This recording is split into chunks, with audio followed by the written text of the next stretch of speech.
Hello guys, welcome back to my channel.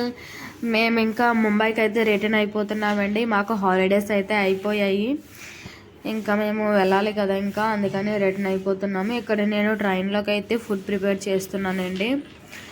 మీరు ట్రైన్లోకి ఏ food ఎక్కువగా prepare చేస్తారో కామెంట్ చేయండి ఫ్రెండ్స్. మేమైతే ఎక్కువగా ఇడ్లీ, తర్వాత చపాతీ, పూరి, కుడుము, పులిహోర ఇంకా ఇటువంటివే ప్రిపేర్ చేసుకుంటామండి. ఎందుకంటే ఇవి పాడవకుండా ఉంటాయి కదా, అందుకని మేము ఎక్కువగా ఇవే ప్రిపేర్ చేసుకుంటూ ఉంటాము. చపాతీకి ఇంకా కుడుముకి కాంబినేషన్గా నేనైతే టమాటీ పచ్చడి చేశానండి. టమాటీ పచ్చడి రెసిపీ ఎవరికైనా కావాలంటే కామెంట్ చేయండి ఫ్రెండ్స్, మన ఛానల్లో అయితే పెడతాను.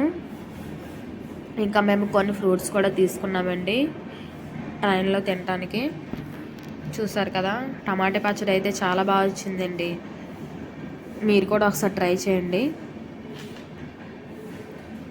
ఇంకా మేము లగేజ్ అయితే సర్దుకొని ఇంకా మేము రెడీ అయిపోయామండి. ఎందుకంటే మేము లగేజ్ ఎక్కువగా ఉండటం వల్ల తొందరగా వెళ్ళాలనుకుంటున్నాము.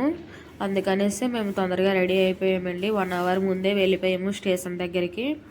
ఇక్కడ మా దగ్గరలో ఉండే స్టేషన్ దగ్గరికి వెళ్ళామండి. ఇక్కడ స్టేషన్లో అయితే ట్రైన్ ఎక్కువసేపు ఆపరండి. 5 or 10 minutes వరకు ఆపుతారు. లగేజ్ ఎక్కువగా ఉంది, అందుకనే మేము తొందరగా వెళ్ళిపోయాము. తర్వాత ఇంకా మేము పడుకునేటప్పటికైతే 12:30 అయితే అయిపోయిందండి. ఇది నెక్స్ట్ డే మార్నింగ్ అండి. టిఫిన్ చేశాక కొన్ని ఫ్రూట్స్ అయితే తిన్నాం మేము. మధ్యాహ్నం వికారాబాద్ దగ్గరికి అయితే వచ్చేసాము. మేము లంచ్ చేస్తామండి. లంచ్ చేశాక హైదరాబాద్లో మేమైతే నైట్కి బిర్యానీ తీసుకున్నామండి. బిర్యానీ అయితే అంతగా ఏమీ బాగాలేదు, ఓకే పర్వాలేదు అయితే అనిపించింది. ఇది ఈవినింగ్ వ్యూ అండి. ఈవినింగ్ వ్యూ చాలా బాగుంది కదా.